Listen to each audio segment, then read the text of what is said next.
ایسا کٹھن لمحے سے ہم گزر رہے ہیں، اور وہ لمحہ جس کو میں کہتا ہوں کہ بہت کٹھن ہے، اس لیے کہ پاکستان کا آئین جو پاکستان کی سالمیت اور بقا کی سالمیت کا ایک ضامن ہے، ایک سوچے سمجھے پلاننگ کے تحت اس کو تباہ کیا جا رہا ہے۔ آپ کو معلوم ہے کہ پاکستان کا آئین ٹرائیکوٹمی آف پاور کے اوپر بنیاد ہے اس کی۔ پارلیمنٹ ایک پلر، دوسرا پلر ایگزیکٹو اور تیسرا پلر جوڈیشری۔ ایک منصوبے کے تحت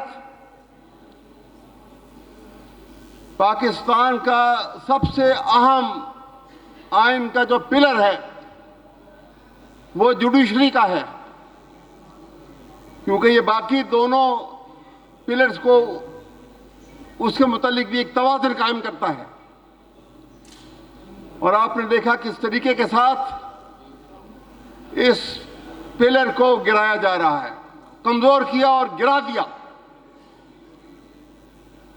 اب آپ کو پاکستان کے اندر وہ آزاد عدلیہ نظر نہیں آئے گی، اب آپ کو پاکستان میں تنخواہ دار ملازمین نظر آئیں گے۔ یہ خطرناک حملہ ہے پاکستان کے آئین کے اوپر، اور یہ حملہ اس لیے ہے کہ رول آف لا کو ختم کیا گیا ہے۔ رول آف لا کو ختم کر کے رول آف اتھارٹی کو یہاں پہ قائم کیا گیا ہے، اور رول آف اتھارٹی سے اور ایک سٹیپ آگے لیا، اور یہاں پہ ایک نیکڈ ڈسپوٹزم حکمرانی کی جا رہی ہے اس کے تھرو۔ جناب، میری آپ سے گزارش ہے کہ یہ لمحہ فکریہ ہے ہم سب کے لیے۔ دیکھیے، ہم نے ہمیشہ قانون کی پاسداری کی، اور اس کالے کوٹ نے قانون کی حفاظت کے لیے اور آئین کی وائلیشن کو اور عدلیہ کی آزادی کو کوئی حرف نہ آنے دینے کے لیے ہمیشہ یہ محسوس کیا کہ یہ ریڈ لائن ہے، اس ریڈ لائن کو ہم کبھی کراس نہیں ہونے دیں گے۔ جب تک ہماری شریانوں میں یہ سرخ خون موجود ہے، کوئی کسی کو جرأت نہیں ہو سکتی۔ مت سمجھیں کہ اس ہاتھ نے اگر ہاتھ میں قلم اٹھایا ہے تو پاکستان کی سالمیت اور بقا کا تقاضا اگر اس بات کی اجازت دے گا کہ آپ قلم پھینک دو اور بندوق اٹھا لو تو خدا کی قسم دریغ نہیں کریں گے، اس لیے کہ پاکستان ہے تو ہم ہیں، پاکستان ہے تو ہم ہیں، اور پاکستان کسی طاقت کی بنیاد پہ معرض وجود میں نہیں آیا۔ پاکستان قانون کی بالادستی کی نظام بنیاد کے اوپر معرض وجود میں آیا۔ اس قانون کی بالادستی کے نظام کو قائم رکھنے کا ایک ہی طریقہ ہے کہ آئین کی اصل شکل جو ہے، اصل صورت کون نہیں جانتا، ہم سب میں کون نہیں جانتا کہ پاکستان کے آئین کا ڈھانچہ جو ہے وہ آزاد عدلیہ کی بنیاد کے اوپر ہے۔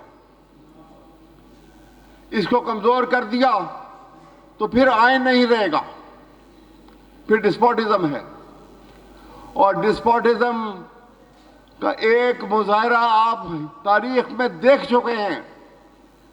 سن 71 میں پاکستان 2 لخت ہو گیا، کس وجہ سے؟ اس وجہ سے کہ آپ پاکستان میں آئین نہ رہا اور ڈسپوٹزم نے ملک کو 2 لخت کر دیا۔ اب ہم کبھی ایسا نہیں ہونے دیں گے۔ جب تک ہم زندہ ہیں اور ہم سمجھتے ہیں کہ جب تک پاکستان کے اندر پاکستان کی یہ وکلا کی برادری، لیگل فریٹرنٹی اس کمٹمنٹ کے ساتھ یہاں موجود ہے.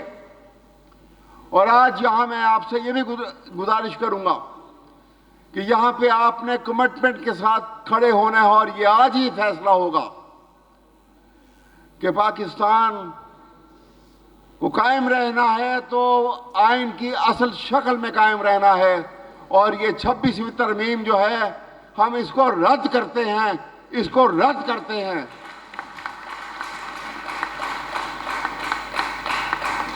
جناب والا، میں آپ سے گزارش کروں گا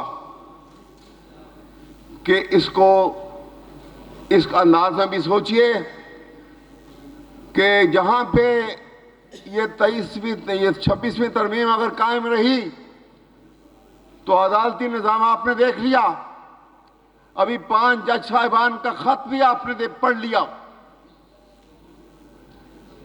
یہ اس انداز میں یہ حملہ کیوں کیا گیا؟ کیونکہ کرپشن کو روکنے کا ایک ہی طریقہ ہے، آزاد عدلیہ ہے، اس بات کی ضمانت ہے. اور یہ تمام جو کرپشن پہ لگے ہوئے ہیں، یہ کسی صورت ان کو آزاد عدلیہ جو ہے وہ موافق نہیں آتی. اور اس لیے ہم سب نے مل کے ایک تہیہ جو کیا ہے، اور میں آپ کو کچھ یہاں معلومات دینا چاہتا ہوں. کانسٹیٹیوشن پٹیشن جو 26ویں ترمیم کے خلاف دائر ہوئی ہیں، اب اگلی جو بھی پیشی اس کی لگے گی، آج یہاں آپ فیصلہ کر کے جائیں گے کہ پاکستان بھر کی لیگل فریٹرنٹی تمام کے تمام اس دن سپریم کورٹ کے باہر کھڑے ہوں گے آ کر. 8 فروری جب پاکستان کے الیکشن میں میسو ریگنگ کر کے ریگنگ کا بھی ریکارڈ توڑ دیا گیا، 8 فروری کا دن یوم سیاہ منایا جائے گا، اور پاکستان بھر کی تمام لیگل فریٹرنٹی باقاعدہ طور کے اوپر سڑکوں پہ جلوس نکالے گی، ریلیز نکالے گی. یہی میری آپ سے گزارش ہے کہ یہ فیصلہ آپ نے آج کرنا ہے، اور اس فیصلے پہ ہم سب نے عمل کرنا ہے.